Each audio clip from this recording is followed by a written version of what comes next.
What if everything you thought you knew about Norse mythology was turned upside down? What if Loki, trickster, shapeshifter, mischief maker, was not the god of cunning, but the true god of thunder? Let's imagine a world where, in the earliest days of the Norse people, when fireside stories stitched together the fabric of belief, Loki, not Thor, stands as the bringer of lightning and protector of humanity. It all begins with the sky. In our world, thunder was the voice of Thor, a brash, red-bearded warrior wielding Mjolnir, defending Midgard from giants. But in this alternate timeline, it's Loki who commands the storm. He's not the outcast, but the revered guardian. The Norse look to him not for sly manipulations and double-edged promises, but for shelter from the chaotic, frozen horizons of their world. From the very start, the stories change. Instead of Thor hurling his hammer, it's Loki, perhaps with a staff or a whip symbol of his command over the heavens, banishing giants and trolls with bolts of searing energy. When thunder rolls across Scandinavia, villagers murmur thanks to Loki for driving back the forces of chaos. Children jump at lightning strikes, told tales at their mother's knee about the god who rides the storm, clever enough to trick destruction into retreat. The core of the mythos shifts. The traits admired in their thunder god are no longer brute strength and solid reliability, but cleverness, adaptability, and ingenuity. Farmers pray to Loki for rains at the right moment, and sailors carve his symbols into their hulls, asking not just for strong winds, but the luck and cunning to survive the sea's trials. And how does this affect Asgard, the home of the gods? Loki and Odin grow closer, two masterminds weaving their fates through wisdom and wit. The tales of the gods' exploits fill with riddles and bargains, with shifting alliances and strange resolutions. There are still epic battles against monsters and giants, but now victory hinges on cunning plans, a sudden flash of insight, a clever deception, the kind of power that wields thunder like a riddle, not a war club. Thor, meanwhile, is a god of strength, but his role is different. He is respected, perhaps even loved, but he is not the first to be called upon when the skies grow dark.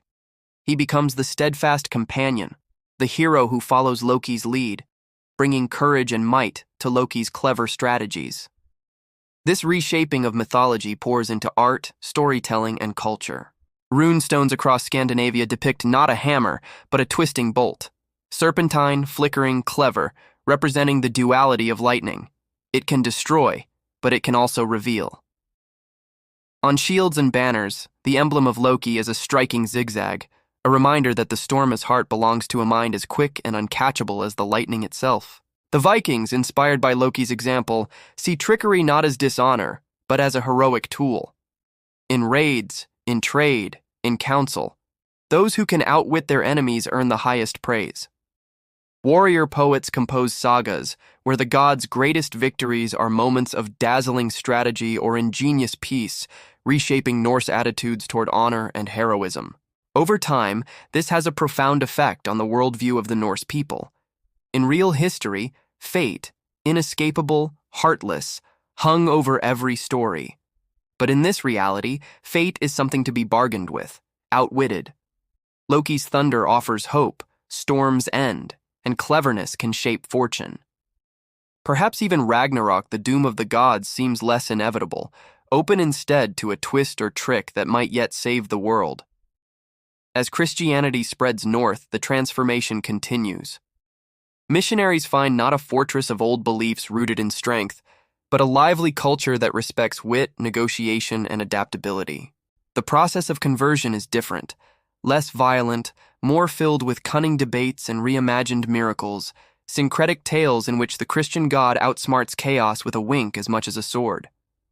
Fast forward to today, and the Loki of popular culture is utterly different. He's not the trickster outsider or comic book villain, but the enigmatic hero, as likely to save the day with a plan as with a thunderbolt. The hammer is an afterthought. The storm now symbolizes unpredictability and brilliance, not brute force. Tattoos and jewelry show not Mjolnir, but the twisting rune of lightning, beloved by those who see themselves as quick thinkers and survivors. So, what if Loki was the real god of thunder? By rewriting the heart of their myths, the Norse would have embraced a universe where cleverness, not just strength, is divine. The storm on the horizon would promise not just fury, but the dazzling hope that every challenge can be met with wit and imagination. Perhaps even now, somewhere in a world just adjacent to ours, thunder rumbles and the people smile, knowing that their clever, complicated god is watching over them.